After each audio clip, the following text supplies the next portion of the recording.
All right, so this is a Black TV exclusive. We got Karrine Steffans on the line. What's up, Karrine? Hey, Flash. How are you? I'm good. I'm seeing your name all over the news today, so, you know, I understand that you have some things to say about the situation. Yeah, it was really disappointing today to just wake up and see, you know, the news. There's a lot of stuff that's going on that I haven't been that aware of. So to be thrown into the mix of all that, and then to be thrown into the mix without the entire story being told, and then I'm once again villainized because someone decides not to tell the entire story. Okay. So, you know, I guess on TMZ, it's ex-wife perjures herself, retracts claim of violence against son. Right. So to explain the situation, it's a very sad situation because it was and still is a very beautiful, amazing kid in the middle. And when I first started dating my ex-husband, this little boy had just been born. And so he moved in with us almost immediately after he was born, soon after. He was just still in diapers. And he took to call me Mom right away. So everyone thought, and I told everyone this was my son, because that was my man's son, later my husband's son, and that was my son. My son called him brother, and they were brothers. And we had a normal blended family, nothing strange and unusual there. There were a lot of things that happened between my relationship with Darius, Darius' relationship with his son's mother, Elizabeth, and so there's always a lot of turmoil, of course, as usually, you know, that happens in baby mama situations. But I took care of Darius. I took care of him and his son. They lived with me, of course. I supported him fully, supported his son fully. Nobody paid for anything but me. So I was always there, always concerned. And eventually, after Darius and I separated, divorced, you know, I continued to be concerned for the little boy because of what I saw. There were things that I saw that just weren't appropriate, that he felt was appropriate. You know, the beating with wooden spoons and, you know, the child not eating, being in his car seat all day, traveling with his father all day when he should have been in school or at home. I'm at home all day, so I'd be home all day, picking up my son from school and, you know, working from home and doing house chores and cooking and cleaning, so I was home all day. But the little boy was always running around, and this was an issue that the mother had. So eventually, after some time had passed and Darius and I were no longer together, you know, I remember that the mom, I spoke to the baby's mom and her parents, and they were desperately trying to get the son back. They were having Darius followed by private investigators. They were having, you know, they were checking into his whereabouts. He wasn't really living anywhere. He was kind of from pillar to post a lot, sometimes sleeping at his mom's house, then his brothers, then his friends, then he was just kind of all over the place. And there's just things that were happening that weren't right. I genuinely, having loved this little boy since he was born, I genuinely had concern as a mother for this kid who I felt needed to be with his mother and who had been being brainwashed and being told that he didn't need a mother and that his mother wasn't good for him. And I was hearing these things being told to this little boy, and he loved his mom so much, but his father was poisoning him against the mother. As a mother, naturally, it's going to break my heart. So when I was contacted by Elizabeth and Elizabeth's parents, and they started asking me questions, I could not lie. I couldn't lie. So I told them everything I'd seen, you know, and that was a major problem for them. So, you know, that all went into an affidavit, and that went into their court case. Elizabeth and her parents called Child Protective Services, and they went out to, I think, Darius' mother's house to see about the boy. There were some issues with the living arrangements there. There weren't enough bedrooms for everyone who was living there. There were other people living there, other family members, other kids. There weren't enough bedrooms for everyone legally, because each kid should have their own bedroom and things like that legally. So as far as CPS is concerned, especially when the boy and girl, different genders should have different bedrooms, things like that. So anyway, when CPS was called, he thought I did it because of everything that was happening with the affidavit and everything. And so then he called CPS on me. And I had just moved into a new place. He was the only person that had been there since I'd moved in. And so he told CPS that I was using heroin, that I was running a brothel out of my 2-bedroom apartment at the Palazzo here in LA. He told them that I would leave my son alone for weeks at a time.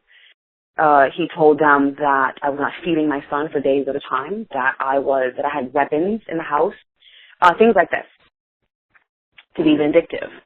And so one day I get this pounding on the door, and it's 3 officers, LAPD officers, with vests on, by the way, with their guns, not drawn, but the holsters, they had their hands on their holsters.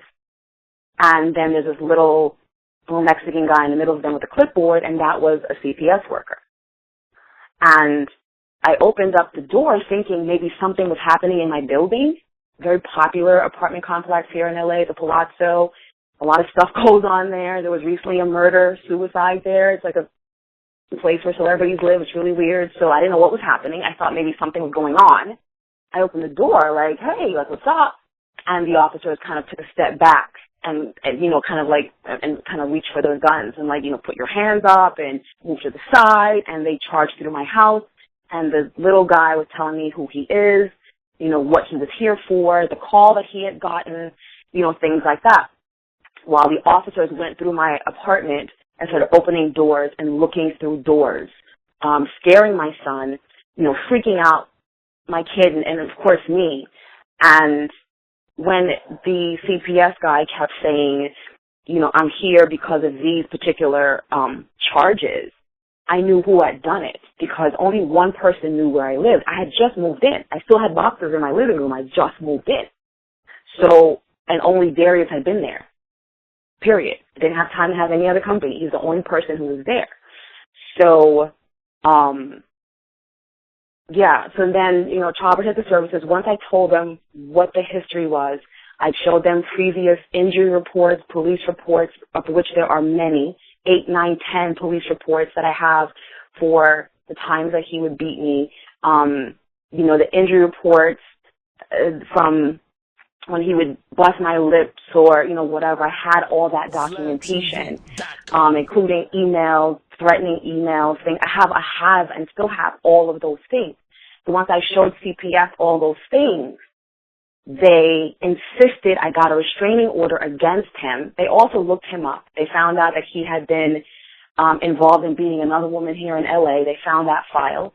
So they saw his history, his violent history, and then they saw, our history, and they said, if you don't, you have to file for a restraining order, because if you don't and something happens, it's your fault and we'll end up taking your son. So we need that to happen. Why haven't you done so? I had been in court trying to file restraining orders before, 3 or 4, prior to all of this. But I could never get them served because he never lived anywhere. He doesn't have a residence. So I could never complete the service. So CPS here in LA actually helped me to serve him. They found out where he was. They sat outside the venue with officers all night waiting for him to show up, and they served him for me. So now we have the affidavit that's still going on because I'm trying to help this little boy, and then I have this restraining order thing that's going on now. Both these things are costing me a lot of money because I have attorneys now kind of helping me get all this stuff done. I'm spending a lot of money a month, and it's going on for months and months and months. I can't get the restraining order because he shows up in court every single 3 weeks to fight for the right to see me. He literally does not want to be restrained from me. When he got a restraining order against me several years before, after he ran me over with his car, I didn't show up at court to fight because I didn't care. I wanted him to go away. And so it was done. I didn't care. I didn't understand why he was fighting for the right to be able to just pop up at my place, to be able to just call me, to do whatever. He was fighting for the right to always be in my life. And it was sad and scary, and I was very sick. So I weighed 96 pounds or so at the time. I remember even my underwears, my undies were falling off of my body. Like, literally, I had to pin my undies together so that they wouldn't fall off. That's how thin and sick I'd gotten. You know, my hair was falling out. I was throwing up every morning, terrible anxiety. It was the worst time of my life. And the only way, and my doctor, I remember going to my doctor, you know, for a checkup, and he was like, whatever you're doing, stop it, because you're so sick. And it was a matter of life and death for me. And so I didn't have a choice. I had to make a decision. In the middle of all this, you know, I remember, you know, Wayne and I had fallen out for a number of years. We hadn't spoken for like two or 3 years, almost 3 years or something. And at this same time, Wayne came back into my life right before, you know, yet another court date. And Wayne and I had discussions and talks, and he just kind of reminded me about who I was before I was with this person, this horrible, terrible person, you know, who was, by the way, telling the whole world how horrible I was, but no one knew what was really happening inside that house. And so Wayne just kind of pumped me up to do the right thing, which was walk away, save yourself. And that's what it became about. It became about, I wish I could stay here and save this little boy. And I wish that I could stay here and fight for this restraining order. But I have a little boy at home, and I'm not well, and I'm literally dying slowly from what's happening in my life.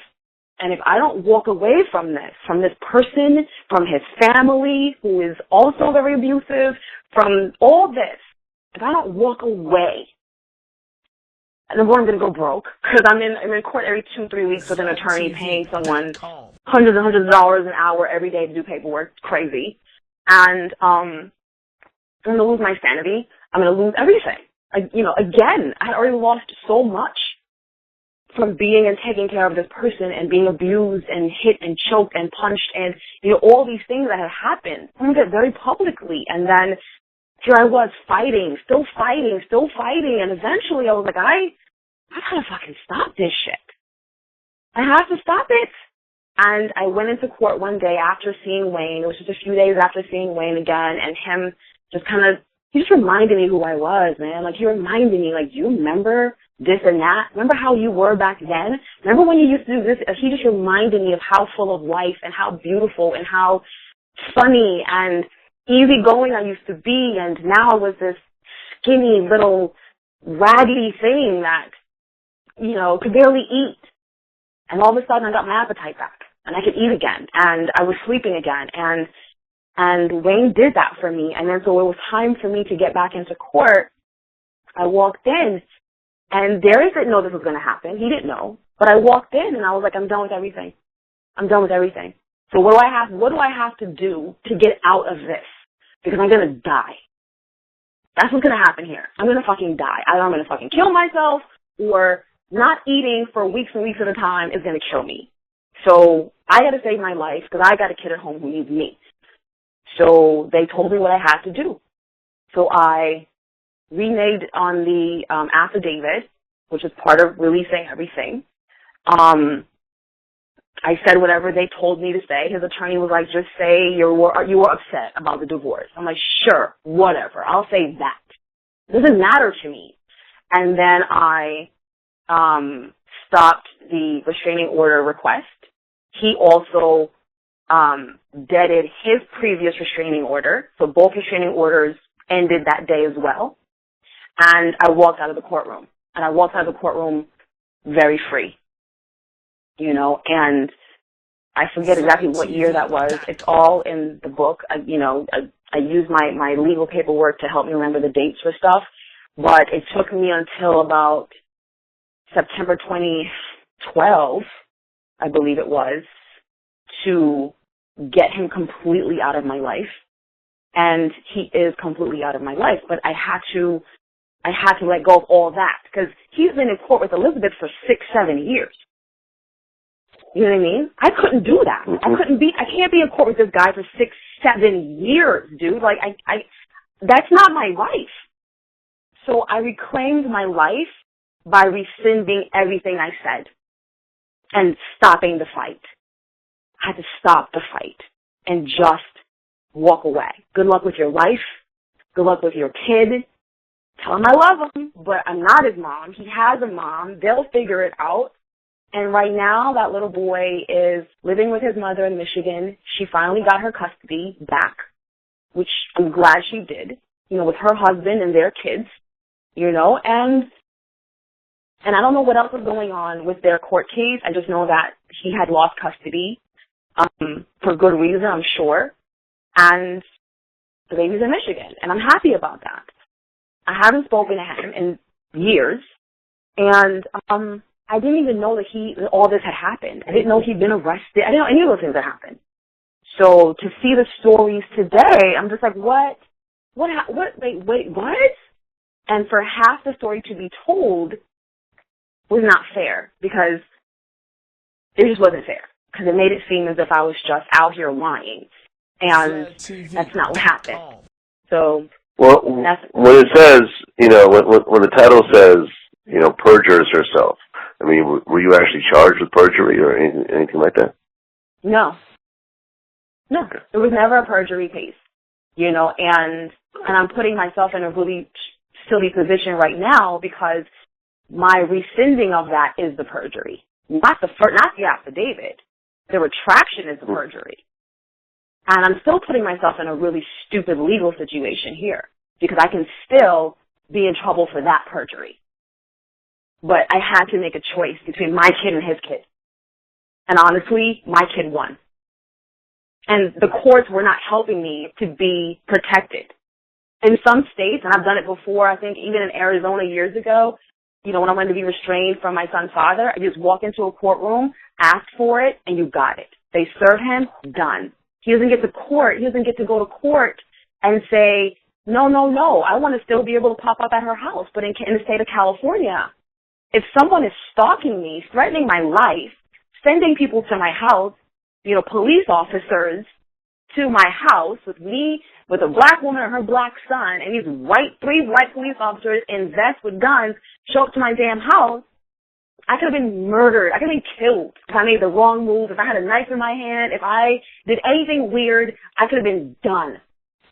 That's dangerous. And the courts wouldn't help me. They actually let this man sit up there every 2 or 3 weeks and fight to see me.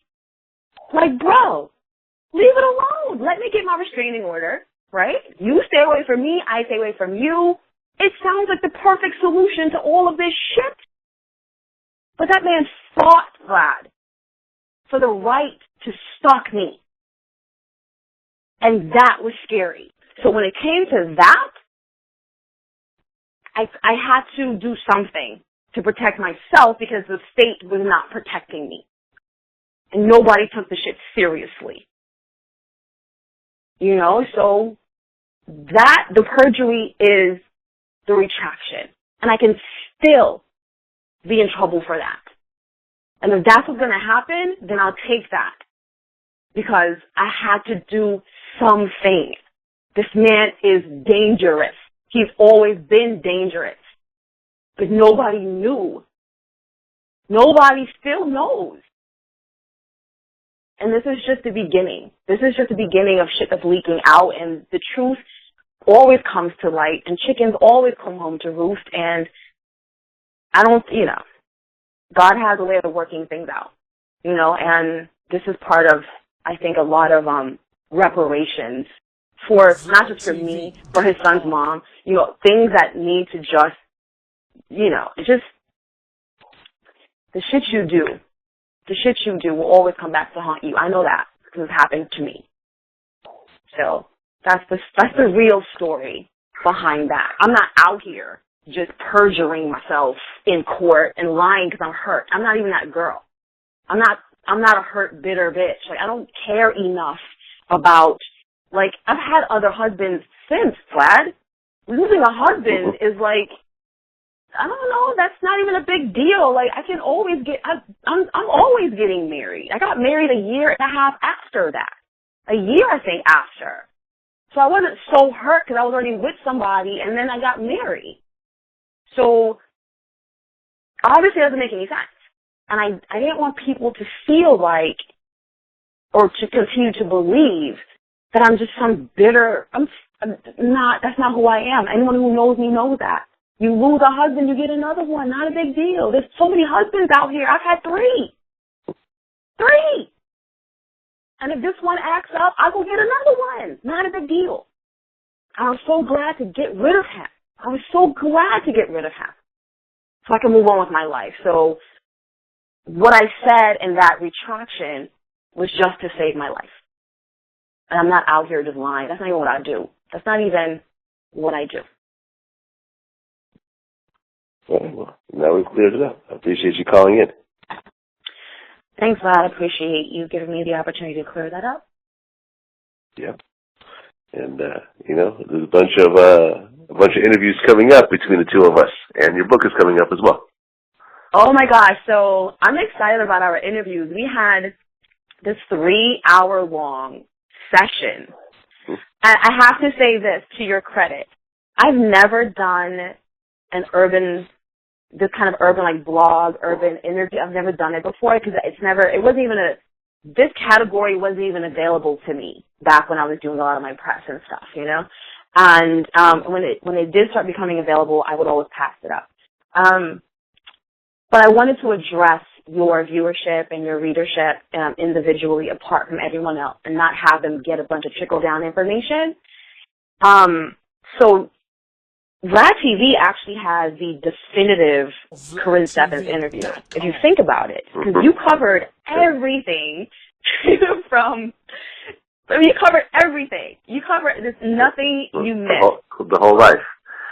Yeah, my whole life. I was familiar with the person I was interviewing. Yeah, like, this is like the definitive, so that no one else in your demographic, in your genre, can ask me any questions because you asked all the questions. So I don't have to do any more interviews. There I you can go. be like, Stay tuned for it. Yeah, it's gonna come out. It's gonna come out this week. Yeah, I'm excited. All right. I'm excited. All right, Karrine. Thanks for. Yeah, thanks and for we have to forget. Don't forget to tell them though. Vindicated, June 2nd. And they can finish finding out more of the information that we talked about today and other stuff. Just all the things I hadn't said in all this time while I was repairing my life and moving forward.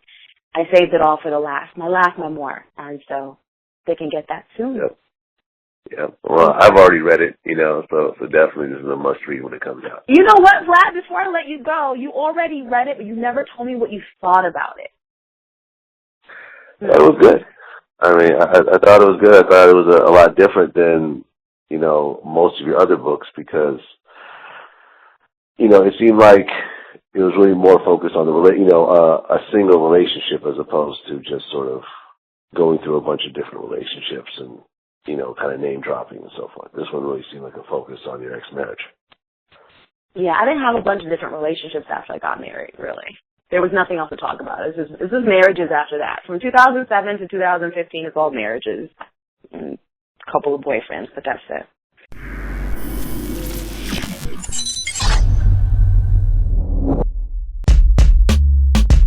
I mean, it's so funny, man. When it's been certain places Drake has come looking for me.